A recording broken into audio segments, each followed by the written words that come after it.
Welcome to our History Channel documentary about the imperialism of Cameroon. Before Germany became protectorate, the Cameroonians really wanted a protectorate for protection reasons. The major ethnic group in Cameroon were the Fulani. They were holy warriors who mostly hunted, but also gathered and farmed for food. They were Muslim. At this point in time, the people wanted a protectorate to protect them in case they needed help. However, once Germany became the protectorate in 1884, their feelings towards Germany began to change. At first, they really liked having a protectorate. Germany had created better infrastructure for them, which led to a better quality of living. They also opened it up to trading by creating ports, roads, bridges, and railroads. This led to a culture mix that helped Cameroon by making more resources available to them. But then Germany began pushing the Cameroonians into small reservations where the land had little nutrients. The land was not big enough for most families to live off of, forcing many of them to work on the plantations that Germany had established on their old land. In modern-day Cameroon, a typical family has 5 to 6 children. A family's main goal is to have children, and the birth of a child is celebrated for days. It is the job of the whole village to look after and care for children.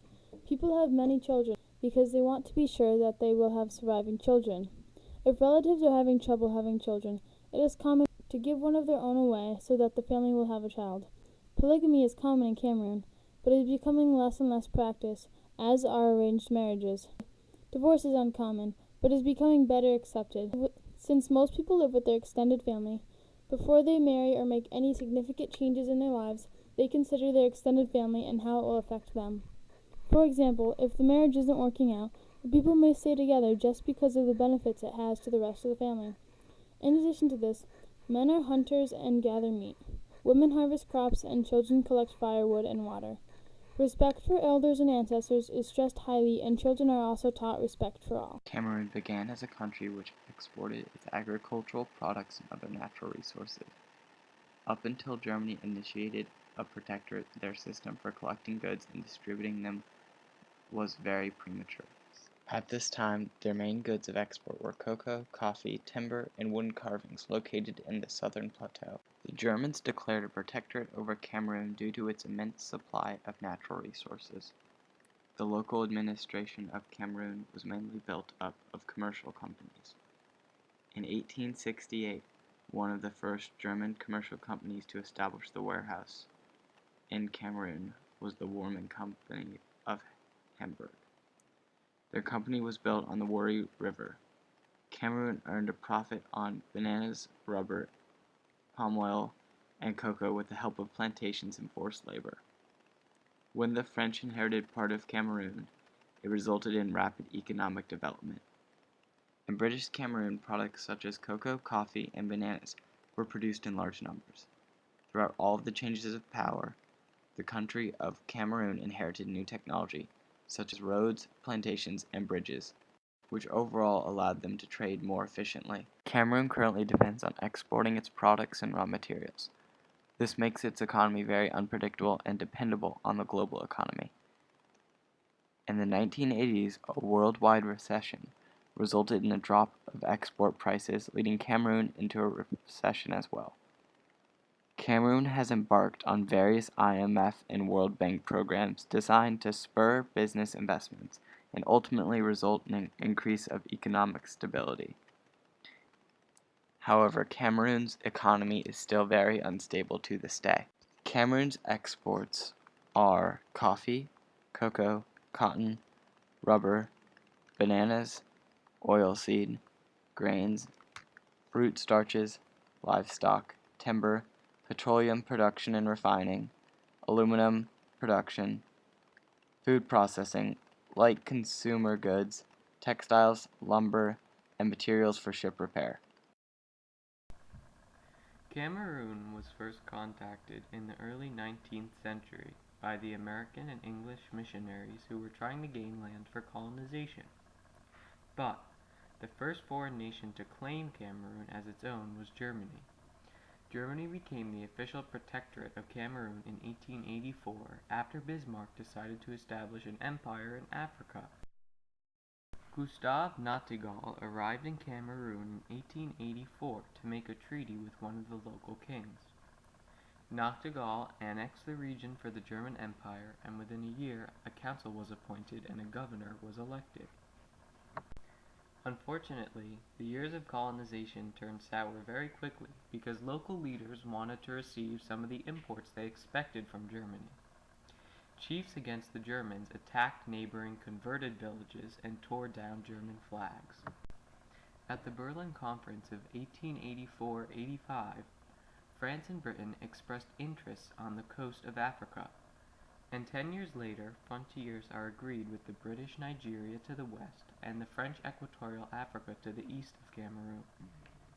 When World War I breaks out in 1914, aligning France and Britain against Germany, the two German colonies on the Gulf of Guinea are in an impossible situation.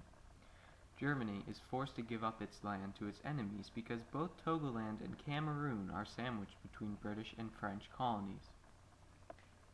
The two allies unofficially divide Togo and Cameroon between them by the proximity to their existing colonies.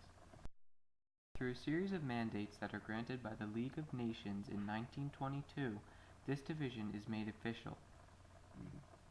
The British are to control the smaller share. The remaining Central Territory becomes a new French colony known as French Cameroon.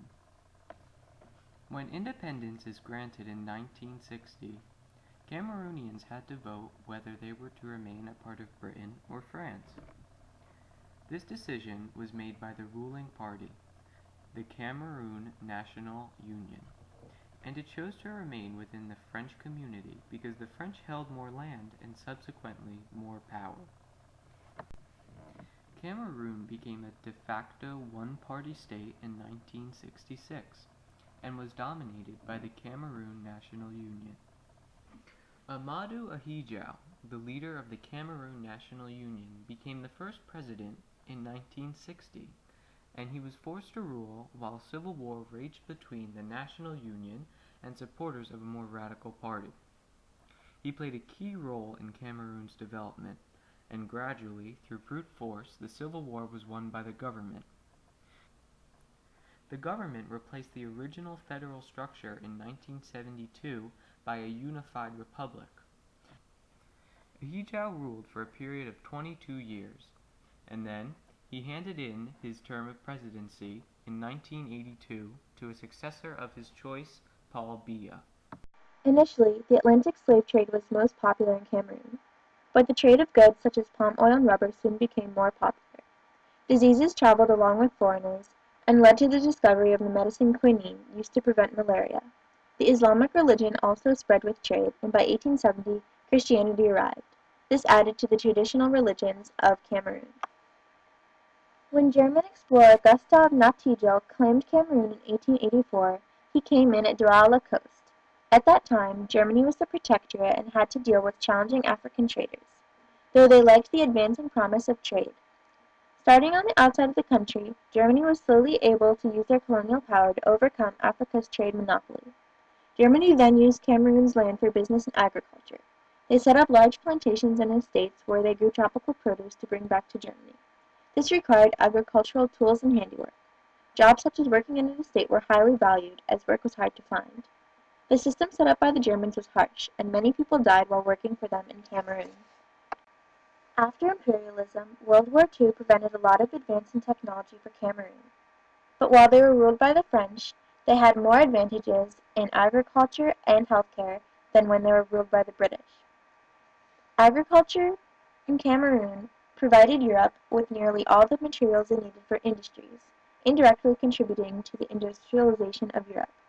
In 1961, France helped in the violent unification of the British and French Cameroons. After the unification, problems didn't stop. In 1986, Lake Nyos gave off poisonous gases, killing 2,000 people. Today, turmoil rates in Cameroon are one of the highest in the world. Organizations are helping to make Cameroon and its people become more modern. They have projects in a wide variety of categories, including schooling, computers, and automobile departments. Cameroon is not at all in a good condition, but they do have a very high literacy rate for an African country, and are taking steps toward becoming a better place.